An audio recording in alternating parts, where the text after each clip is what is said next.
Hello everyone, welcome to Lucent revision series, जिसमें हम पूरी लूसेंट का रिवीजन कर रहे हैं बहुत ही बेहतरीन तरीके से। अभी एक दो दिन हमारे लेक्चर्स नहीं आ पाए थे क्योंकि मेरी थोड़ा तबीयत खराब हो गई थी। अभी नई जगह पे शिफ्ट हुए हैं, इसलिए थोड़ी दिक्कतें आ रही हैं। बहुत ही जल्दी सारी चीजें रूटीन पे आ जाएंगी। हम लाइव लेक्चर भी स्टार्ट कर देंगे। आप बस थोड़ा साथ दीजिएगा क्योंकि थोड़ी अभी ऊपर नीचे चीजें आती रहती हैं। अभी हमारा जो आज का लेक्चर है वो है आधुनिक भारत का मॉडर्न हिस्ट्री का।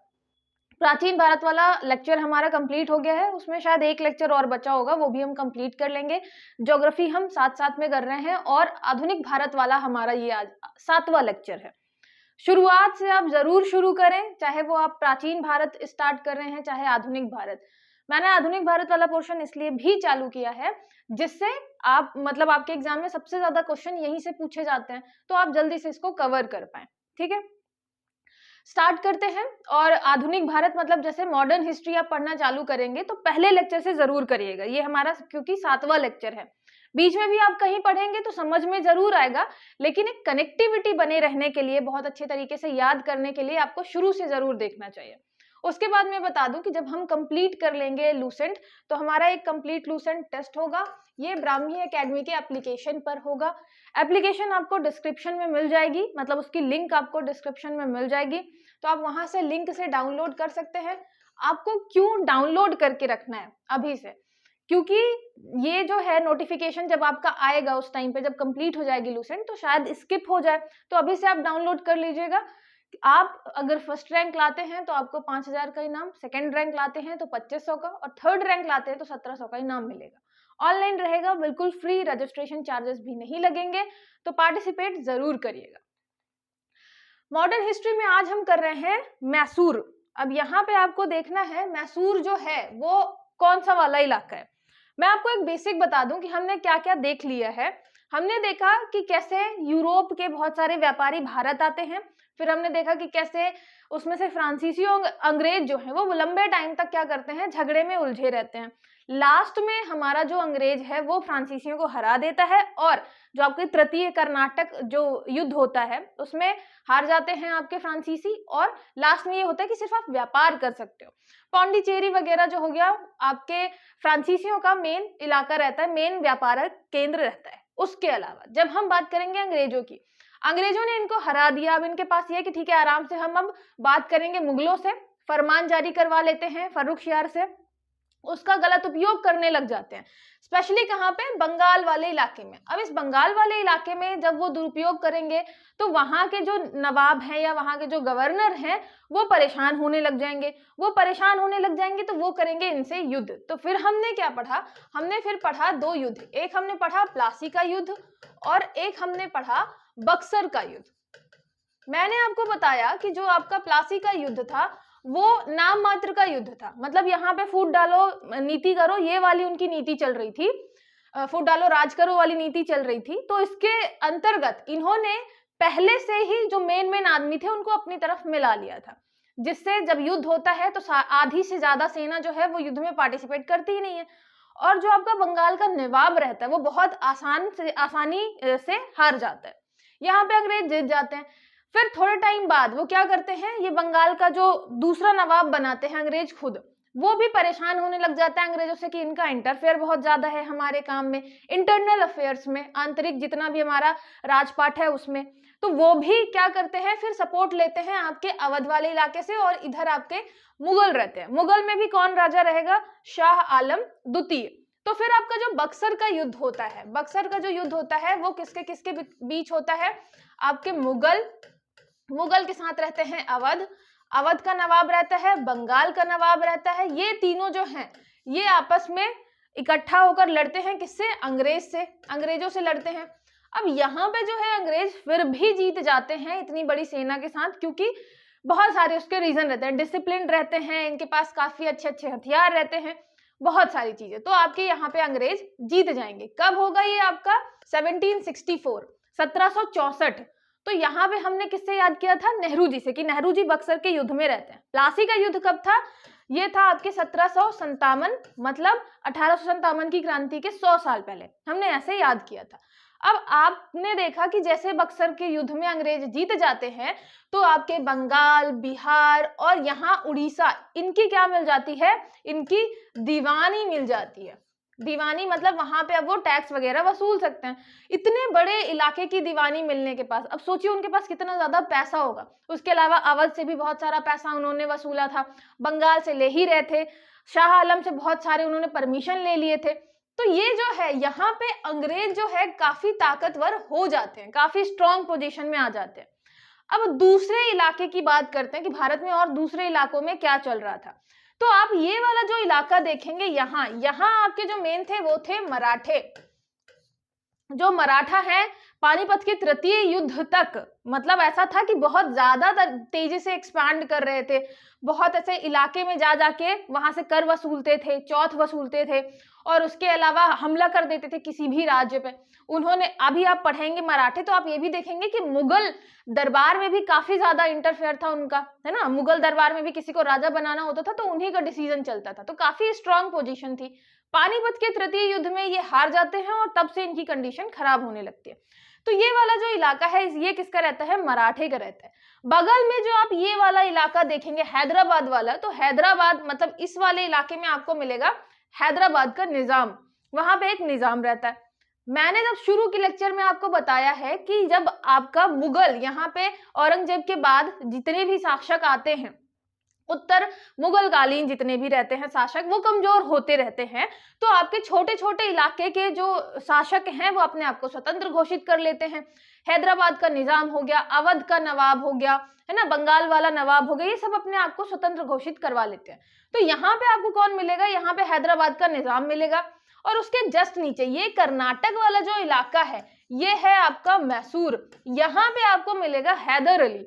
ठीक है, तो यहाँ पे हम पढ़ने वाले ये वाला इलाका, जो आपको ये रेड वाला रेडिश इलाका जो दिख रहा है, ये यहाँ तक ये पूरा है मैसूर, काफी बड़ा इलाका था कर्नाटक वाला। उसके जस्ट ऊपर आप देख रहे हैं ये किसका है, निजाम डोमिनियन, मतलब ये हैदराबाद के निजाम की बात कर रहे हैं हम। ठीक है, हैदराबाद के निजाम की बात कर रहे हैं।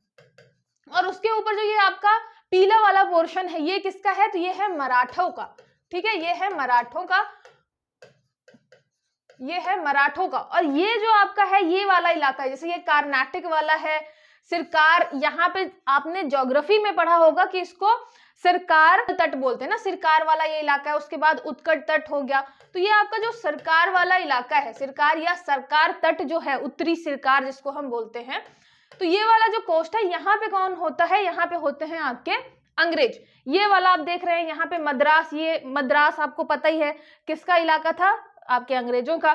तो आप देख रहे हैं कि यहाँ पे थोड़ा थोड़ा जो है फैले हुए हैं आपके अंग्रेज, है ना, ऊपर वाले इलाके में इधर मराठे हैं, बीच में आपका हैदराबाद वाला निजाम, और ये आपका मैसूर, मैसूर में आपको हैदर अली मिलेगा। तो यहाँ जो है अब अंग्रेज क्या कर रहे थे, इस वाले इलाके में तो उनको कब्जा मिल ही गया है, अब वो धीरे धीरे क्या कर रहे हैं, एक्सपांड कर रहे हैं इधर साइड भी बढ़ रहे हैं।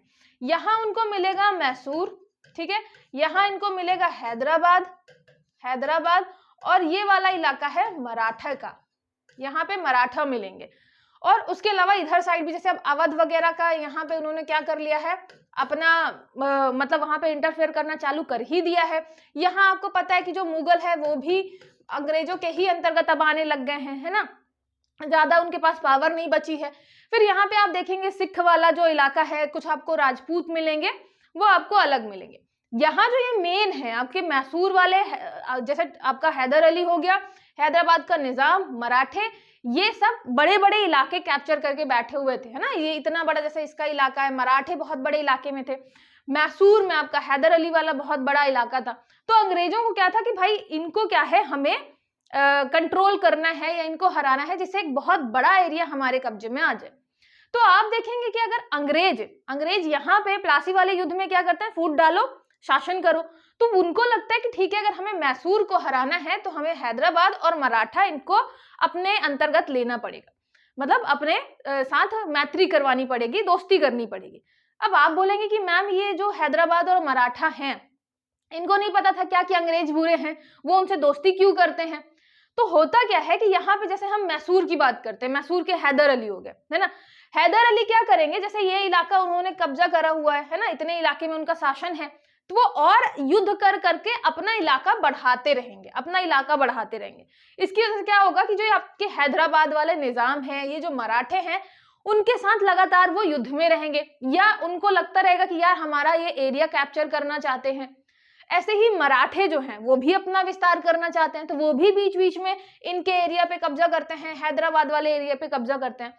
तो सारे राजा, जो ये आपके राजा हैं, ये एक दूसरे से चिढ़ते रहते थे, क्योंकि सब एक दूसरे के इलाके को कब्जा करने की कोशिश करते थे, और इसी का फायदा उठाते हैं आपके अंग्रेज। अब अंग्रेज धीरे धीरे जो है, आपको भी पता है, ये जो इधर तट वाला इलाका है वहां से व्यापार कर रहे थे, तो धीरे धीरे वो बढ़ते हैं इधर साइड। यहाँ उनका एक इलाका मद्रास रहता ही है, ठीक है। तो यहाँ पे क्या करते हैं, सबसे पहले मैसूर के खिलाफ हैदराबाद के निजाम और मराठों को इकट्ठा कर लेते हैं कि भाई तुम हमारे साइड से लड़ना, और नहीं लड़ना होगा तो मत लड़ना, लेकिन तुम मैसूर के जो हैदर अली उसकी हेल्प मत करना, ठीक है। मतलब वही फूट डालो शासन करो वाली नीति, कि तुम हेल्प नहीं करोगे तो हम मतलब बहुत आसान तरीके से उसको हरा देंगे। मैसूर वाला जो आपका हैदर अली है, उसको पता चल जाता है कि भैया ये कुछ कर रहा है गड़बड़ अंग्रेज, तो पहले ही उन दोनों को क्या करता है, वो अपने साइड मिला लेता है। तो जब पहला युद्ध होगा मैसूर का, आंग्ल मैसूर युद्ध हम बोलते हैं, आंग्ल मतलब जिनका अंग्रेज हो गया आपके, तो अंग्रेजों का जिससे भी युद्ध होगा तो हम बोलेंगे आंग्ल मैसूर युद्ध, आंग्ल मराठा युद्ध, ऐसे आंग्ल सिख युद्ध। मतलब आंग्ल मतलब आपके अंग्रेज, और उसके बाद जो भी लगा रहेगा, जैसे सिख तो अंग्रेजों का सिख के साथ, आंग्ल मैसूर मतलब अंग्रेजों का मैसूर वालों के साथ युद्ध, ठीक है। मैसूर में कौन है इस टाइम पे, हैदर अली है, तो उसके साथ युद्ध होगा, ऐसे। तो ये याद रखिएगा, आंग्ल मैसूर युद्ध जो होता है, तो पहले आंग्ल मैसूर युद्ध में हैदर अली पता चल जाता है कि अंग्रेज कुछ खेला करने वाले, तो वो पहले ही हैदराबाद के निजाम और मराठों को अपनी साइड मिला लेता है कि भाई ऐसा करो, तुम अंग्रेजों की साइड मत जाओ, मैं तुमको इतने पैसे दे दूंगा, इतना इलाका दे दूंगा। तो वो पहले से ही मतलब उनसे क्या करते हैं, व्यवहार अपना बना लेते हैं। अब इसकी वजह से क्या होता है कि आपका जो पहला युद्ध होगा, किसका, मैसूर का और आपके अंग्रेज का, तो यहाँ पे पहले युद्ध कब स्टार्ट होता है, तो ये स्टार्ट होता है 1767 में, 67। तो यहाँ पे आप देखेंगे कि 64 में बक्सर वाला युद्ध हुआ, 3 साल बाद ही 67 में क्या हो रहा है, मैसूर के साथ आ जाते हैं लड़ाई में। अब अंग्रेजों का मनोबल इतना कैसे बढ़ गया कि एक बड़े से मतलब साम्राज्य नहीं बोलेंगे, बड़े से एरिया का जो शासन कर रहा था हैदर अली, उसके साथ युद्ध में आ जाते हैं, क्योंकि उन्होंने बहुत सारा पैसा बंगाल, बिहार, उड़ीसा इस वाले इलाके से इकट्ठा कर लिया था। तो वो अपनी आर्मी धीरे धीरे बढ़ा रहे थे, अपने लोग बढ़ा रहे थे, बहुत सारे अपने भारत वालों को भी हायर कर रहे थे लड़ने के लिए। तो उनके पास पैसा था, इसलिए बड़े बड़े जो आपके राज्य थे, जैसे मराठा हो गया, हैदराबाद के निजाम हो गए, आपके मैसूर हो गया, इनके साथ बीच बीच में युद्ध करते रहते थे, ठीक है। अच्छा, ये युद्ध जानने के पहले, क्योंकि मैंने आपको बैकग्राउंड समझा दिया कि आपका आंग्ल मराठा युद्ध जो है, उसके आंग्ल मैसूर युद्ध जो है, उसके पहले की क्या स्थिति है, मैंने आपको लोकेशन बता दी। लोकेशन यहाँ पे आपको क्या याद रखनी है, ये कर्नाटक वाला जो इलाका है, ये आपका मैसूर वाला इलाका हो गया। उसके पहले हम क्या करते हैं, थोड़ा सा इंट्रोडक्शन देख लेते हैं। इंट्रोडक्शन यहाँ पे क्या है कि 1761 में जाके हैदर अली जो है वो मैसूर का शासक बनता है। अब ये भी बहुत इंटरेस्टिंग कहानी है। यहाँ पे जो आपका ये हैदर अली है, मतलब जो ये मैसूर वाला इलाका है, कर्नाटक वाला इलाका, यहाँ पे हुआ करता था विजयनगर साम्राज्य, विजयनगर साम्राज्य। और विजयनगर जो है काफी बड़े एरिया में फैला हुआ था, काफी अच्छे अच्छे वहां पे शासक भी हुए। तो विजयनगर साम्राज्य में क्या होता है, एक युद्ध होता है लास्ट में, उसके बाद पूरा का पूरा विजयनगर साम्राज्य तहस नहस कर दिया जाता है। विजयनगर साम्राज्य हिंदू शासक वहां पे होते थे, बगल में मतलब बहुत सारा इलाका था गोलकुंडा का, बीजापुर का, यहाँ पे जो है मुस्लिम शासक हुआ करते थे। तो वहां पे लगातार युद्ध चलता रहता था, लास्ट में आपका युद्ध होता है और विजयनगर साम्राज्य जो है तहस नहस कर दिया जाता है ना, इसका अंत हो जाता है। तो इसी वाले इलाके में आपको फिर एक वोडेयार करके मिलेगा, वहां पे वंश स्टार्ट करता है अपना शासन। वोडेयार में ही अब जैसे स्थिति, शासक अच्छे होंगे नहीं, उत्तराधिकार अच्छे होंगे नहीं, उत्तराधिकारी अच्छे होंगे नहीं, तो जो मंत्री है वो थोड़ा अपना फायदा उठाने लग जाएंगे। वहीं पे हैदर अली जो है एक सिपाही के तौर पर ज्वाइन करता है आर्मी। सोचिए, मतलब यहाँ पे एक नॉर्मल सा घुड़सवार रहता है हैदर अली, धीरे धीरे अपनी पोस्ट बढ़ाता है, सेनापति बनता है और फिर आके क्या बन जाता है, राजा बन जाता है। ये है मोटिवेशन, मतलब कि कहाँ थे और अपना लक्ष्य कहाँ रखा था। हैदर अली जहाँ पे एक छोटा सा सिपाही था, वहीं पे जाके वो फिर राजा बनता है। कब राजा बनता है? ये बनता है 1761 में, मैसूर का शासक बनता है। ठीक है, 61 आपको कैसे याद रखना है? अभी हमने पढ़ा 1767 है ना, 67 में युद्ध चालू होगा, तो याद रखिएगा उससे 6 साल पहले जो है, वो 6 साल पहले ही हैदर अली क्या बनेगा? शासक बनेगा। अच्छा, हैदर अली जो है यहाँ पे काफी ज्यादा ऐसा मान लीजिए कि समझदार व्यक्ति था। उसने देखा कि अंग्रेज जो है अपना इलाका फैला रहे हैं, तो उसने, हैदर अली ने क्या किया? फ्रांसीसियों से, फ्रांसीसी जो है आपके है ना, उनसे दोस्ती करना चालू कर दिया। अब जो अंग्रेज थे वो सिर्फ अपना इलाका नहीं बढ़ाना चाहते थे, वो ये भी देख रहे थे कि भाई ये हैदर अली जो है फ्रांसीसियों के बहुत मतलब मित्रवत संबंध बना रहा है, बहुत ज्यादा दोस्ती कर रहा है। और यहीं पे हैदर अली ने उनके साथ क्या किया? अपनी आर्मी को भी ज्यादा अच्छा बनाया। फ्रेंच लोगों से, मतलब जो भी आपके यहाँ पे फ्रांसीसी थे, उनको अपनी आर्मी में भर्ती किया, उनसे मतलब सीखा और अपनी आर्मी को जो ज्यादा अच्छे तरीके से ट्रेन किया। तो अंग्रेजों को डर लगने लग गया कि भाई अब ये कोई यूरोपियन अगर है बाहर का, इनको बता रहा है कि अपनी आर्मी को कैसे अच्छा करो, तो जैसे हमने बक्सर का युद्ध जीत लिया था वैसे तो हम नहीं जीत पाएंगे, इनकी आर्मी तो हमारे जैसे स्ट्रांग हो जाएगी। तो इस बात का भी खतरा था अंग्रेजों को, इसलिए वो चाहते थे कि मैसूर में हैदर अली को स्पेशली ये हटाया जाए यहाँ से, है ना, क्योंकि बहुत ज्यादा दिमागदार वाला व्यक्ति है ये। तो ये क्या करते हैं, फिर युद्ध चालू करते हैं। ठीक है, और पहला आंग्ल मैसूर युद्ध होगा, दूसरा आंग्ल मैसूर युद्ध होगा। दूसरे वाले में हैदर अली की मृत्यु हो जाती। तो याद रखिएगा जो दूसरा वाला आंग्ल मैसूर है, तो 1982 में हैदर अली की मृत्यु हो जाएगी। हैदर अली के बाद उसका बेटा टीपू सुल्तान जो है वो राजा बनेगा। टीपू सुल्तान का नाम भी आप कई बार सुनते हैं, काफी अच्छा शासक था। टीपू सुल्तान जो है 1787 में जैकोबिन क्लब का सदस्य बनता है। अब ये जैकोबिन क्लब क्या है?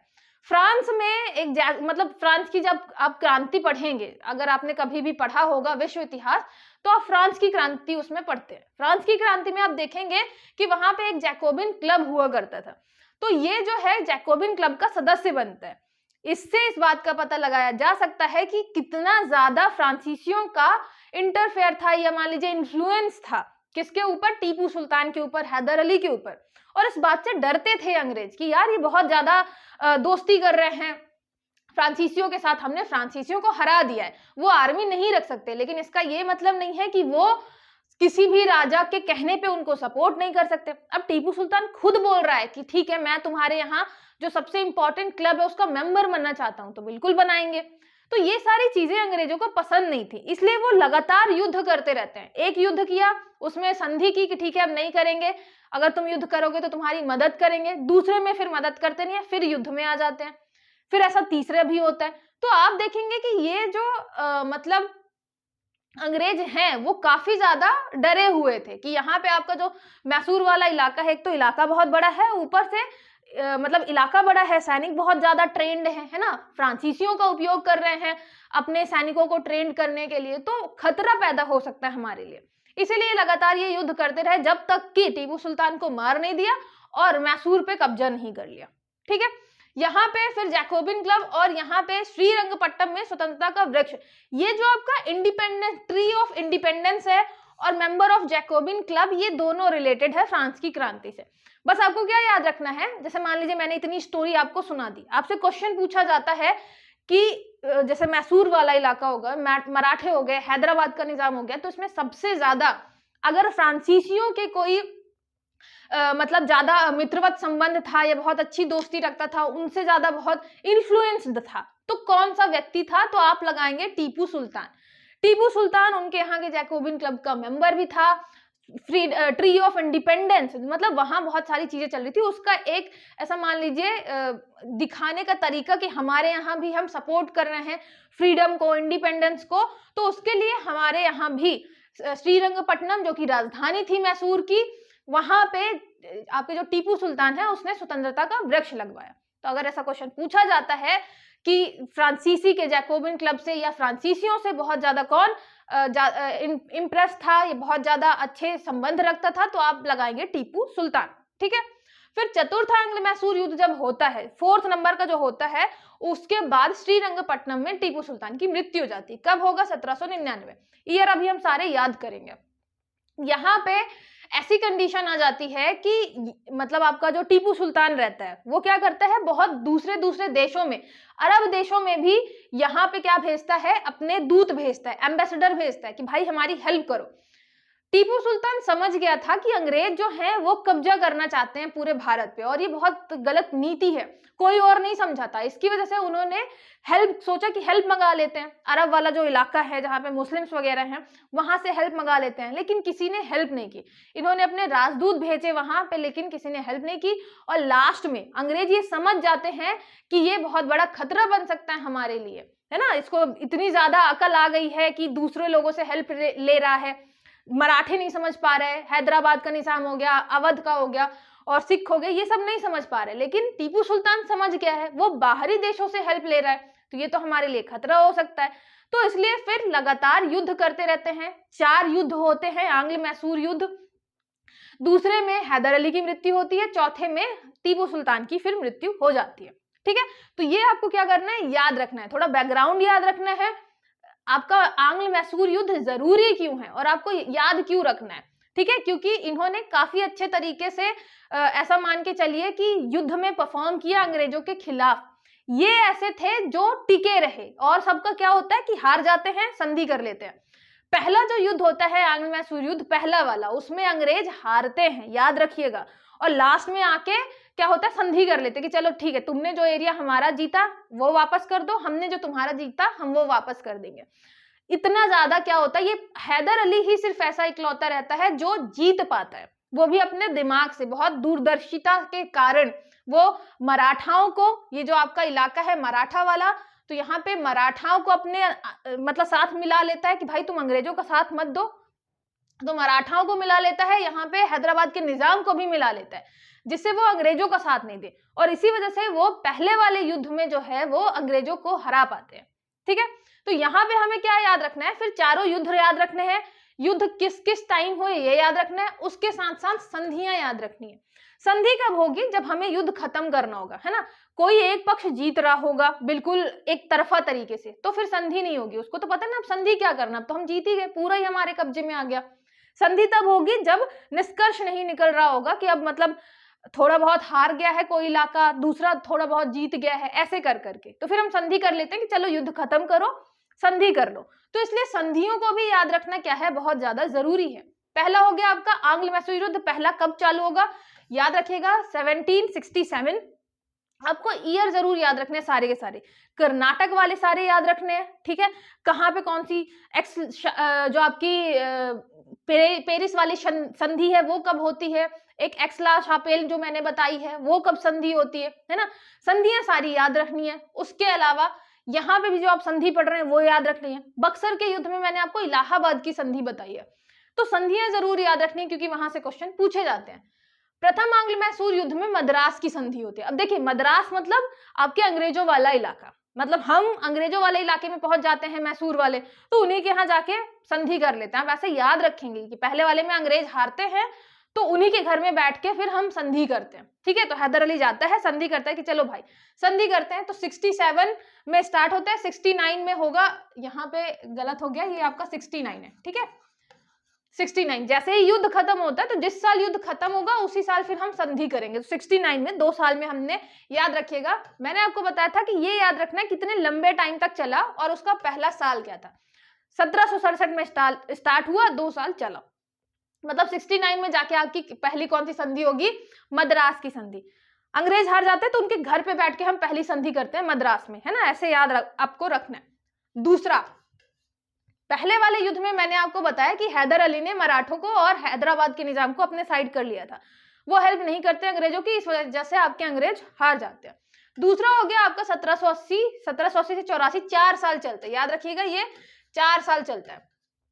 हारने का मतलब ये नहीं कि बिल्कुल हार जाते हैं, ऐसा मतलब कि लास्ट में संधि हो जाती है कि चलो खत्म करते हैं। 2 साल में हमने खत्म कर दिया क्योंकि अंग्रेजों को लगने लग गया था कि वो हार जाएंगे। दूसरी वाली चलती है 4 साल, यहीं पे आपके हैदर अली की क्या हो जाएगी, मृत्यु हो जाएगी इसी युद्ध में, ठीक है, हैदर अली की मृत्यु हो जाएगी। तो 80 से, याद रखिएगा 80 से 84 4 साल चलता है। और वॉरेन हेस्टिंग, आप चाहें तो ये नाम याद रखें चाहे ना याद रखें कि गवर्नर जनरल कौन था। जब हम गवर्नर जनरल स्पेशली पढ़ेंगे, क्योंकि एक साथ लिस्ट में दिया हुआ है ना आपके लूसेंट में, तो वहां पे भी आपको ये चीज मिलेगी कि कौन सा गवर्नर था किस युद्ध के टाइम पे, वहां पे भी याद कर सकते हैं, चाहे तो यहाँ पे भी याद रख लें। दूसरी होती है मैंगलोर की संधि, जो कि 84 में, 84 में खत्म होगा युद्ध और 84 में हम करेंगे मैंगलोर की संधि। ये हो गई Madras, M for Madras, M for Mangalore. माँ से दो संधियां आपकी हैं स्टार्टिंग। पहला वाला जो है अंग्रेजों के घर में मद्रास में, दूसरा वाला थोड़ा पास आ जाते हैं, क्योंकि इस संधि में क्या होता है, टीपू सुल्तान आपका हारने लग जाता है।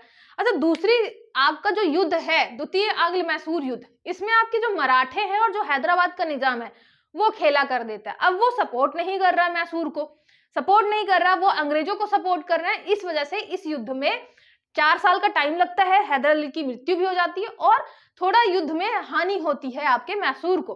तो 84 में संधि होगी मैंगलोर की संधि, मद्रास मैंगलोर, माँ से याद रखना है, ठीक है। पहली वाली होगी मद्रास में, द्वितीय हो गई मैंगलोर में। तीसरा जो युद्ध चालू होगा, याद रखिएगा 84 के बाद ये 90 में जाके स्टार्ट होता है ना, 6 साल बाद, 90 से 92 में होगा। आप इसे ऐसे भी चालू कर सकते हैं कि आपके ये 67 में होता है, दूसरा 1780 में है, तीसरा 1790 में है। आप 70 और 80 मतलब 80 और 90 ऐसे भी याद कर सकते हैं कि 1780 में है, फिर 1790 में है। 1790 में कहाँ पे होती है, ये होती है आपके श्रीरंगपट्टनम की संधि। श्रीरंगपट्टनम जो है वो क्या है, ये मैसूर की राजधानी है।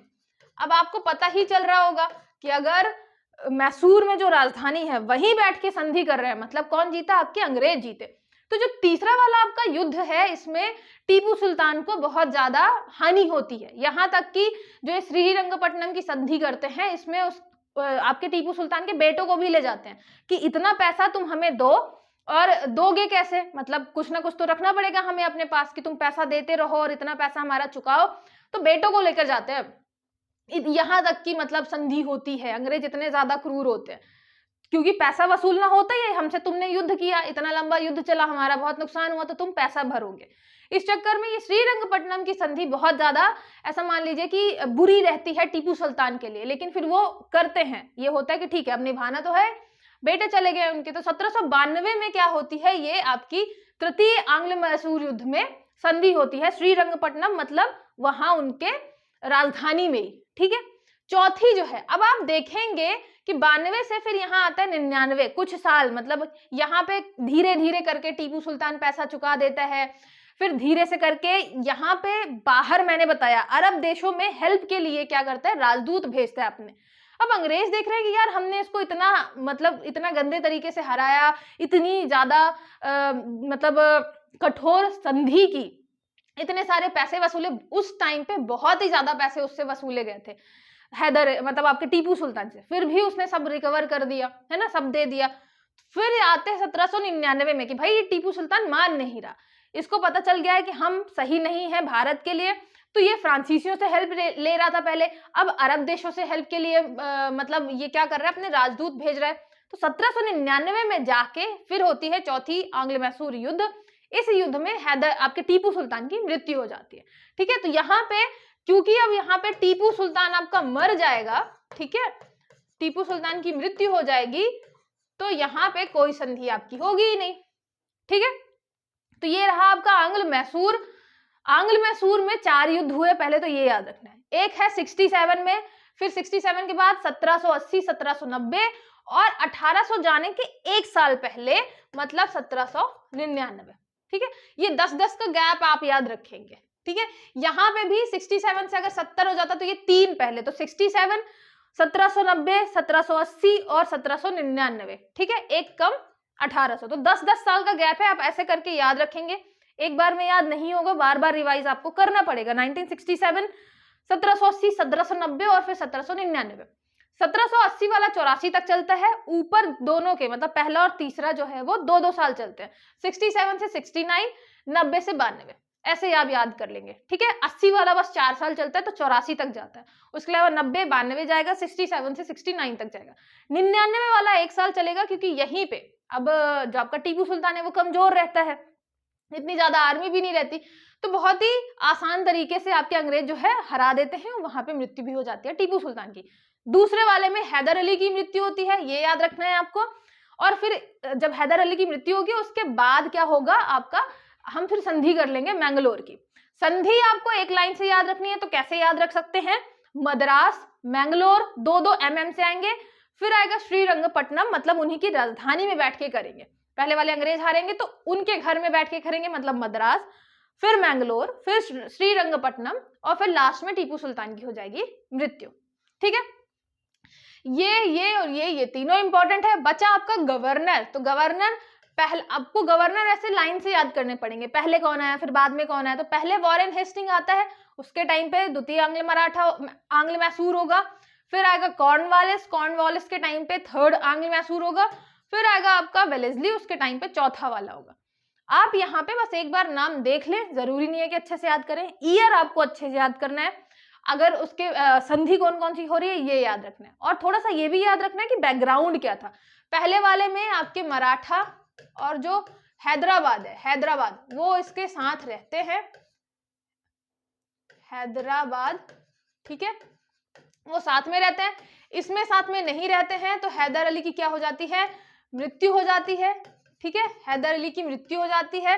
फिर थर्ड वाले में जो है वो इसमें कोई साथ नहीं देता, अंग्रेज लड़ रहे होते हैं टीपू सुल्तान से। ठीक है, टीपू सुल्तान जो है वो यहाँ पे काफी बुरी तरीके से हारता है, और यहाँ पे जो ये श्रीरंगपट्टनम की संधि है वो बहुत ही कठोर टाइप की होती है ना, बहुत सारा पैसा इनको देना पड़ता है युद्ध के कारण, और चौथे में फिर इनकी मृत्यु हो जाती है। तो टीपू सुल्तान की मृत्यु हो जाती है चौथे में, ये याद रखना है। तो ओवरऑल एक स्टोरी याद रखनी है, इलाका याद रखना है, मैंने आपको बता भी दिया। मैंने मैप भी इसीलिए दिखाया कि आपको समझ में आए कि अगर हम बात कर रहे हैं कि मराठा और हैदराबाद वाले निजाम ने मैसूर को हेल्प की नहीं की, तो आपको इलाका समझ में आए कि हम किस इलाके की बात कर रहे हैं। वो जस्ट पड़ोसी ही थे, मतलब अगर हम बात कर रहे हैं इस वाले इलाके की तो ये हो गया आपका हैदराबाद का निजाम, ये हो गया आपका मराठा, जस्ट पड़ोसी थे, इसलिए एक दूसरे के ऊपर आक्रमण करते रहते थे, हमला करते रहते थे।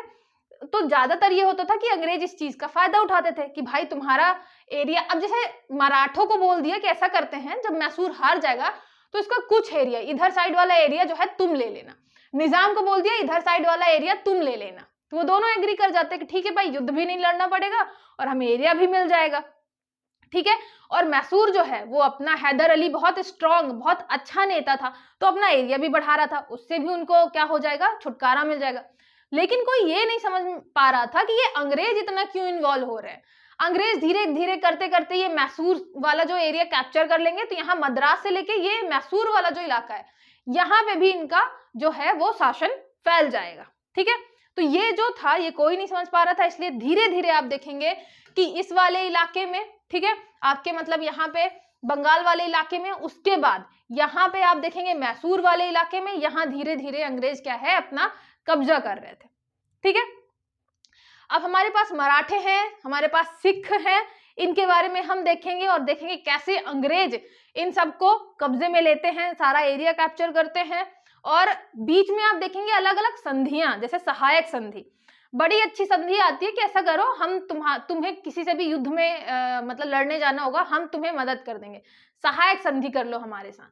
तो ये जो आपकी सहायक संधि होती थी, बहुत सारे लोगों को लगता कि ठीक ही अंग्रेज हमारी हेल्प करेंगे, सेना काफी स्ट्रांग है उनकी, लेकिन इस चीज का फायदा धीरे धीरे अंग्रेज उठाकर उनके आंतरिक कामों में भी इंटरफेयर कर रहे थे। आप किससे दोस्ती करोगे, किससे युद्ध करोगे, किससे आप व्यवहार अच्छा रखोगे, किससे दुश्मनी रखोगे। अब अंग्रेजों से सहायता जो है, सहायक संधि करने के बाद कोई भी राजा किसी दूसरे राजा की हेल्प नहीं कर सकता था। जैसे आपके हैदराबाद के निजाम ने सहायक संधि कर ली, अब वो कितना भी चाहे कि भाई अंग्रेज अच्छे नहीं हैं, हम मराठों की हेल्प कर दें, हम मैसूर वालों की हेल्प कर दें, वो नहीं करेंगे, क्योंकि उन्होंने पहले ही एग्रीमेंट कर लिया अंग्रेजों के साथ। ऐसे ही धीरे धीरे बहुत सारे जो राजा हैं उन्होंने सहायक संधि कर रखी थी अंग्रेजों के साथ, जिसका उन्हें बहुत ज्यादा फायदा मिलता है, क्योंकि वो पहले से ही बोल देते थे कि आप किसी को युद्ध में हेल्प नहीं करोगे हमारे अलावा, और हमें अपनी आर्मी जरूर दोगे युद्ध करने के लिए। तो बहुत ही चालाकी से आप देखेंगे कैसे धीरे धीरे अंग्रेज अपना जो एरिया था वो बढ़ा रहे थे, अपने पैर पसार रहे थे, और एक टाइम आता है जब पूरे भारत में कब्जा कर लेते हैं। ठीक है, आई होप आपको सारी चीजें अच्छी समझ में आई होंगी। इसका जो आपका पीडीएफ है वो कहाँ मिलेगा, टेलीग्राम में मिलेगा। ठीक है, याद रखिएगा टेलीग्राम में आपको पीडीएफ मिलेगा, और कोई भी डाउट है तो 6261759209 इस नंबर पे कॉल करके, मैसेज करके, व्हाट्सएप मैसेज करके आप पूछ सकते हैं। क्लासेस आपकी कंटिन्यू रहेंगी तो फॉलो जरूर कर लीजिएगा, सब्सक्राइब कर लीजिएगा, ज्यादा से ज्यादा लोग को शेयर करिएगा। चलिए मिलते हैं नेक्स्ट लेक्चर में।